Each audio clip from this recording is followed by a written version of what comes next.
Betting apps పోయిన తర్వాత ఇప్పుడు ఆన్లైన్లో కొత్త స్కాములు మొదలయ్యాయి. లక్కీ డ్రాలు అంటూ మొదలు పెడుతున్నారు. ఏదో ఒక బైక్ చూపించడం, ఆ ₹1,00,000 బైక్ మీకు ఇస్తాము, లక్కీ డ్రాలో కనుక గెలుచుకున్నారని అంటే టికెట్ ₹100, 200, 500 అని చెప్పేసి ఇలా స్కానర్లు పెట్టేసి ఇలా జనాల్ని మోసం చేస్తున్నారు. మన జనాలు ఏంటంటే పోతే 100, 200 కదా, వస్తే ₹1,00,000 బైక్ వస్తుంది కదా అని చెప్పేసి అందరూ కూడా ఆ స్కీమ్లోకి జాయిన్ అవుతున్నారు.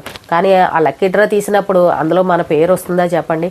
మనం 100, 200 కదా, పోతే పోనీ అని మనం అనుకుంటాం. మరి మనలాగే ఒక 10,000 మంది కట్టారు అనుకోండి, అవతల వాడికి ఎంత లాభం వస్తుంది?